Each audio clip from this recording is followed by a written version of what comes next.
Video देखने से पहले सब्सक्राइब करो, बेल आइकन पे प्रेस करो, ऑल नोटिफिकेशन करो। मुश्किल क्या है, यूं यूं यूं कर दो। ऑल नोटिफिकेशन करोगे तो मालूम होगा कि वीडियो आ गई है। यह तो होगा।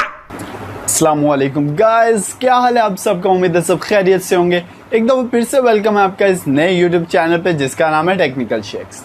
मेरा नाम है Hamza Sohail.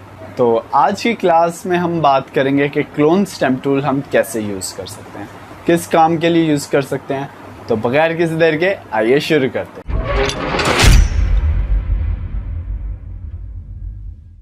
Welcome back guys.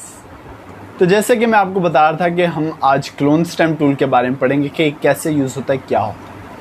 तो इस टूल के नाम से आपको समझ आ रहा होगा कि क्लोन मतलब कि कॉपी करना या किसी भी चीज़ का डुप्लीकेट बनाना, हूबहू वैसी ही चीज़ बनाना। ये बेसिकली जो ज़्यादातर यूज़ होता है ये किसी ना किसी चीज़ को रिमूव करने के लिए। स्पॉट्स होगी या कोई इरेगुलर चीज़ आपके बैकग्राउंड पे आ रही है या पिक्चर में आ रही है, उसको रिमूव करने की यूज़ कर सकते हैं। आपके पास एक पर्सन है, आप उसी जगह पे दोबारा एक और उसका क्लोन बनाना चाह रहे हैं, तो आप उसके लिए भी इसको यूज़ कर सकते हैं। पिंपल्स आपके आ रहे हैं तो हम किसी भी साफ स्किन की जगह का सैंपल लेके, जिस हम हीलिंग ब्रश टूल में करते थे, इसी तरह क्लोन स्टैम्प टूल में भी हम पहले सैंपल लेते हैं। सैंपल लेने के बाद उसको पिंपल पे क्लोन कर देते हैं। यहाँ पे हम ये काम कर रहे हैं कि स्किन का जो साफ एरिया है उसका क्लोन लेके उसको हम पिंपल के ऊपर लगा रहे हैं। तो बेसिकली हम उस साफ स्किन का क्लोन कर रहे हैं और इससे हमारे पिंपल्स भी रिमूव हो रहे हैं। तो अब चलते हैं हम अपनी कंप्यूटर स्क्रीन पे ताकि हम क्लोन स्टैम्प को ब्रीफली पढ़ सकें। तो जैसे कि आप मेरे कंप्यूटर स्क्रीन पे देख सकते हैं, यहाँ पे मैंने एक पिक्चर लेके रखी है जिसमें वैलेंटाइन का वॉलपेपर है। इसमें एक डिफरेंट फ्लावर्स, गिफ्ट, इस तरह की चीज़ें पड़ी हुई हैं। तो ये टूल बार है हमारी। इसमें हम ब्रश टूल के नीचे क्लोन स्टैम्प टूल है, ये फर्स्ट वाला। तो इसकी शॉर्ट कमांड जो सी है वो एस है। हम किसी भी टूल पे हों, हम सिंपली एस प्रेस करेंगे तो आप क्लोन स्टैम्प टूल पे पहुँच जाएंगे। अब मैं चाहता हूँ कि ये वाला जो हार्ट है इसी का सेम टू सेम क्लोन यहाँ पे भी बन जाए। तो यहाँ पे मैं इसको क्लिक करता हूँ, लेकिन यहाँ पे ये एक एरर दे रहा है कि आपने अभी तक सैंपल नहीं लिया। अब जैसा हीलिंग ब्रश टूल में था, पहले हम ऑल्ट प्रेस करके सैंपल लेते थे, इसी तरह हम तो सबसे पहले मैं यहाँ पे न्यू लेयर बनाऊँगा। उसके बाद यहाँ से मैं ये सैंपल पिक करूँगा। सैंपल पिक करने के बाद मैं चाहता हूँ कि यहाँ पे मेरा हार्ट ड्रॉ हो जाए, तो मैं सिंपली यहाँ पे ड्रॉ करना स्टार्ट करूँगा। आप देख सकते हैं कि कितना क्लियरली उसने ये हार्ट को यहाँ पे कॉपी कर दिया। अब न्यू लेयर पे आपको काम करने का मैंने आपको पहले भी ये बताया था कि अगर आपको पसंद नहीं आ रहा तो आप इसको सिंपली यहाँ से बैक स्पेस या डेल करके आप डिलीट कर सकते हैं। इसका आपको ये फ़ायदा, आपकी जो रियल इमेज पे अगर यहाँ पे मैं इसको क्लोनिंग कर देता हूँ, ये मैंने इसको क्लोन कर दिया, लेकिन अब मैं इस चीज़ को डिलीट नहीं कर सकता। अगर आपने इसका, अब तो यहाँ पे मैं कंट्रोल Z करूँगा, ये ख़त्म हो जाएगा। लेकिन जब आपका काम बहुत ज़्यादा होगा तो उसके बाद आप इनकी चेंजेस नहीं कर सकते। तो इसलिए कोशिश ये कीजिएगा कि आप डुप्लीकेट लेयर पे कीजिए जो भी काम करें। तो यहाँ पे मैंने इसका सैंपल लिया था, तो यहाँ पे मैं एक और ड्रॉ कर रहा हूँ। ये मैंने इसका सैंपल लिया, अब मैं ये वाला ड्रॉ करता हूँ। तो यहाँ पे मैंने इसका सैंपल लिया और ये मैंने इसका ड्रॉ करना स्टार्ट कर दिया। ये आप देख सकते हैं कि कितना अच्छे तरीके से यानी कि वो ड्रॉ करने लग गया।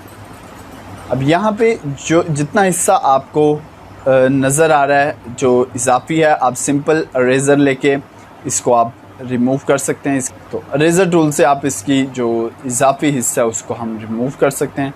ये मैं वैसे आपको सिर्फ समझाने के लिए कर रहा हूँ, तो आप इस पर टाइम लगा के आप इसको बेटर क्वालिटी में भी कर सकते हैं। यहाँ पे आप देख सकते हैं कि ये चीज़ हमने कॉपी कर ली है। अब वैसे तो यहाँ से मैं ये ऐसे ही रिमूव कर सकता हूँ। यहाँ से मैं डेल का बैक स्पेस दबा के लेयर को डिलीट कर रहा हूँ। अब मैंने जो आपको बताया था कि हम इससे पिंपल्स रिमूव कर सकते हैं, तो मैं यहाँ पे एक और पिक्चर ओपन कर रहा हूँ।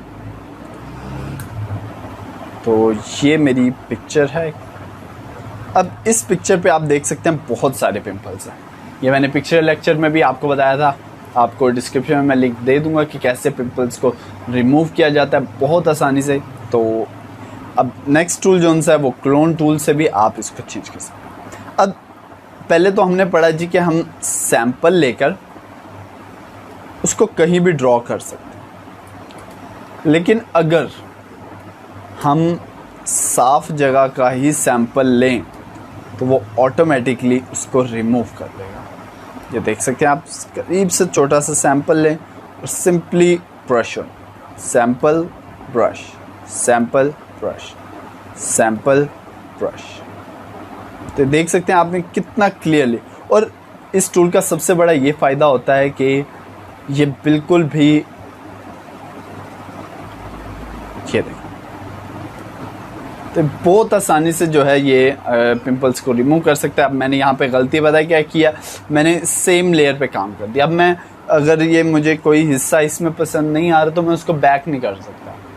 कंट्रोल Z में जितना भी दबाऊंगा वो कितना पीछे चला जाएगा। अब इसमें तो इतना काम नहीं किया हुआ, लेकिन जब ये काम ज़्यादा बड़े लेवल पे पहुंच जाता है जिसमें बहुत सारे ब्लेमिशेस, रेगुलर चीज़ें आपने ख़त्म करनी होती हैं, तो उसमें ही काफ़ी टाइम लग जाता है। तो इससे हम क्लोन स्टैम्प टूल का यूज़ कर सकते हैं। इसके अलावा अब चलते हैं हम इसकी प्रॉपर्टीज़ बार की तरफ। तो सबसे पहले प्रॉपर्टी बार में यहाँ पे ये ब्रश साइज़ आता है, ये हार्डनेस आ जाती है। इसके अलावा ये डिफरेंट टाइप्स के ब्रशेज़ हैं, इनमें से आप कोई भी यूज़ कर सकते हैं।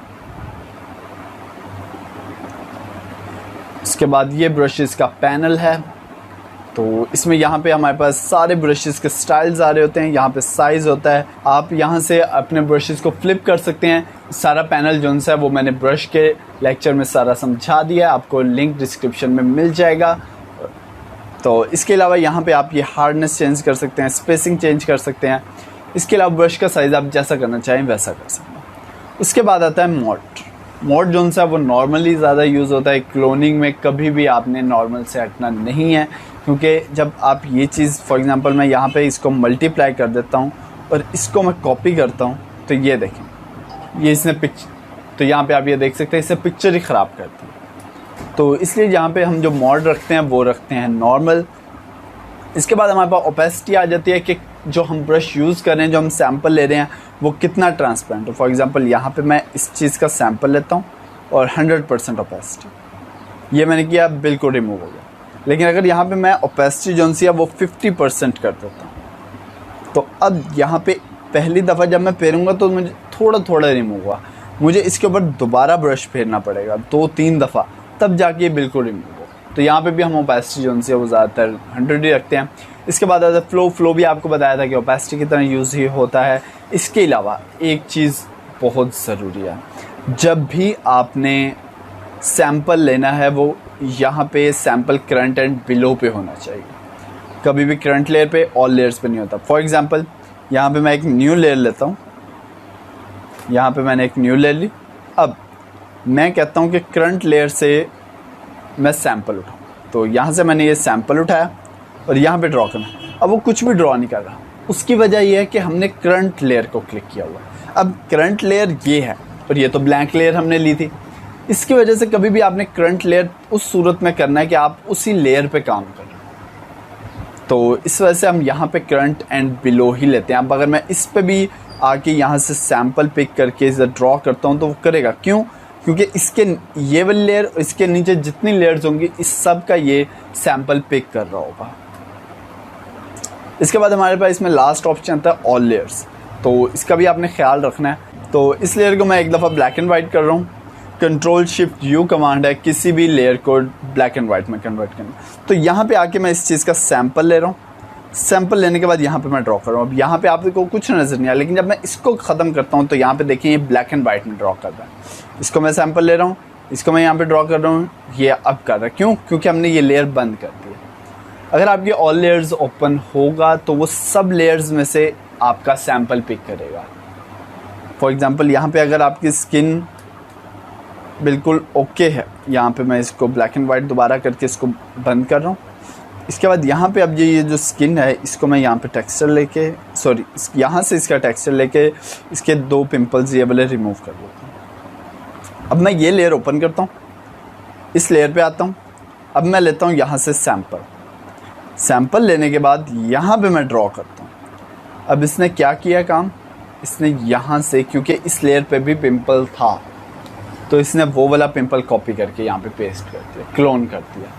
तो इसलिए हम जो इसकी सेटिंग है वो बेसिकली सिर्फ और सिर्फ करंट एंड बिलो पे ही रखते हैं ताकि जितना भी हमारा काम हो वो ज़्यादा एक्यूरेट हो। तो गाइस उम्मीद करता हूँ कि आपको क्लोन स्टेम टूल की समझ आ गई होगी कि कैसे हम इसको यूज़ करते हैं, किस किस मकसद के लिए, और कैसे हम किसी जगह से सैंपल पिक करके उसको किसी जगह पे पेस्ट करते हैं। तो अगर वीडियो पसंद आई हो तो लाइक के बटन पे क्लिक करें, अपने दोस्तों के साथ वीडियो को शेयर करें। अगर आपने अभी तक हमारे चैनल को सब्सक्राइब नहीं किया तो अभी सब्सक्राइब के बटन पे क्लिक, साथ में बेल आइकन को जरूर प्रेस कीजिएगा ताकि जैसे ही मेरी कोई न्यू वीडियो है आपको फौरन पता चल जाए। आप सबसे मेरी रिक्वेस्ट है कि जितना भी मेरा कंटेंट अपलोड हो रहा है वो सारा का सारा ऑनलाइन और फुल लेंथ में देखें, कोशिश करें। आप बेशक देखने के बाद उसको डाउनलोड कर लें, लेकिन एक दफ़ा मेरी वीडियो को प्लीज़ प्लीज़ प्लीज़ पूरी वीडियो को ऑनलाइन देखिएगा। मिलते हैं इंशाल्लाह अगली वीडियो में, तब तक के लिए अस्सलाम वालेकुम।